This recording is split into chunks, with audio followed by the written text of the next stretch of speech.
BA, BCom, BSc, MA, MCom करें विश्व की सबसे बड़ी यूनिवर्सिटी इग्नू से। सॉल्व असाइनमेंट्स और गाइड बुक्स प्राप्त करें। संपर्क करें Mahakal computers, DAV PG college के पास, पंच मंदिरा मोड़ से दाहिने, सिवान। नमस्कार, स्वागत है आपका। आप देख रहे हैं लाइव 10 न्यूज। कामेश्वर सिंह दरभंगा संस्कृत विश्वविद्यालय से संबंध सिवान के दयानंद आयुर्वेद मेडिकल कॉलेज अस्पताल में बिना नीट उत्तीर्ण 29 छात्रों का नामांकन, उसकी परीक्षा का आयोजन और रिजल्ट प्रकाशन के मामले में जांच की रिपोर्ट जांच कमेटी की तरफ से राज्यपाल को सौंप दी गई।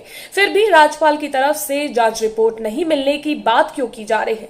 कौन इस मामले को दबाना चाहता है? सुशासन और भ्रष्टाचार को खत्म करने की बात करने वाले हैं सुशासन बाबू तेजस्वी यादव। क्यों नहीं इस मामले को संज्ञान में लेते हैं?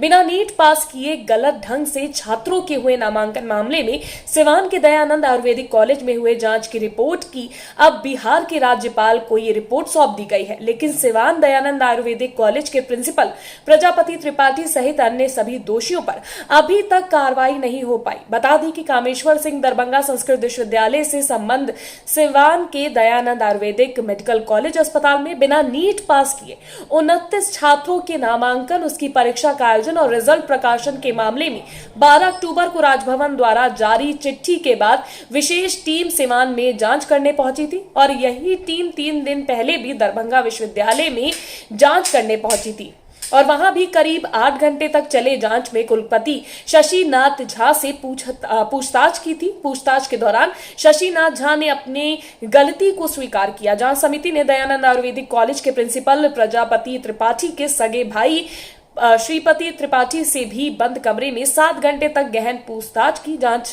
टीम का नेतृत्व भागलपुर विश्वविद्यालय के कुलपति जवाहरलाल स्वयं कर रहे थे। सिवान के दयानंद आयुर्वेदिक कॉलेज जांच में कुलपति और सचिव ने करीब 20 घंटे तक चले जांच के बाद ये माना था कि जितने भी 29 छात्रों का नामांकन हुआ था वो अवैध तरीके से हुआ था। वहीं इस जांच के बाद विशेष टीम ने मीडिया से बात करते हुए बताया था कि जांच में कई सारी गड़बड़ियां पाई गई हैं और उन्होंने कहा था कि दयानंद आयुर्वेदिक मेडिकल कॉलेज के प्रिंसिपल प्रजापति त्रिपाठी और विश्वविद्यालय के कुलपति सहित सभी दोषियों पर कार्रवाई होगी। लेकिन अब इस मामले की लीपापोती होते नजर आ रही है, या यूं कहें कि भ्रष्टाचार में संलिप्त लोग इस मामले को दबाने की भरपूर कोशिश में लगे हुए हैं। क्योंकि जहां एक तरफ जांच कमेटी राजभवन की रिपोर्ट सौंपे जाने की बात कर रही है, तो वहीं दूसरी तरफ राजभवन द्वारा ये कहा जा रहा है कि उनको जांच कमेटी की कोई रिपोर्ट आज तक नहीं मिली। सवाल यह है कि इतना गंभीर मामला है जिसमें कई छात्रों का जीवन भी जुड़ा हुआ है, ऐसे मामलों में सरकार तुरंत एक्शन क्यों नहीं लेती? क्यों नीतीश कुमार के अधिकारी या स्वास्थ्य मंत्री इस मामले को सीरियस नहीं ले रहे हैं? दोषियों पर अभी तक किसी तरह की कार्रवाई नहीं होते दिख रही है। एक तो 2018-19 सेशन में नियम को ताक पर रखकर नामांकन हुआ और अब कुलपति महोदय अगले 7 दिनों में छात्रों का रिजल्ट प्रकाशित करने की बात कर रहे हैं, जबकि पटना हाईकोर्ट द्वारा संस्कृत विश्वविद्यालय में जो शपथ पत्र मांगी गई थी उसे भी संस्कृत विश्वविद्यालय ने अभी तक उच्च न्यायालय में नहीं सौंपा है। वहीं दूसरी तरफ जांच कमेटी द्वारा राज्यपाल को रिपोर्ट सौंपे जाने के बाद भी क्यों ये कहा जा रहा है कि उन्हें आज तक रिपोर्ट नहीं मिली? इस मामले में अब सिर्फ बच्चों का भविष्य ही नहीं बल्कि इस मामले का उजागर करने वाले दयानंद आयुर्वेदिक कॉलेज के पूर्व सचिव डॉक्टर BPN पाठक और उनके परिवार को भी जान का खतरा सता रहा है, क्योंकि डॉक्टर BPN पाठक को इस मामले में कई बार जान से मारने की धमकी भी मिल चुकी है, जिसकी जानकारी उन्होंने लिखित रूप से बिहार के DGP को भी दी है।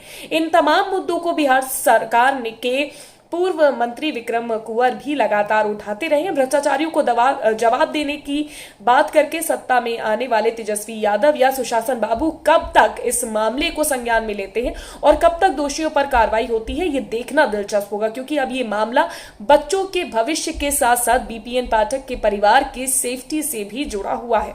फिलहाल के लिए बस इतना ही। ऐसी ही और सिवान से जुड़ी तमाम बड़ी खबरों को जानने के लिए लाइव 10 न्यूज को सब्सक्राइब करना मत भूलिएगा। वीडियो पसंद आया तो लाइक और शेयर जरूर करिएगा।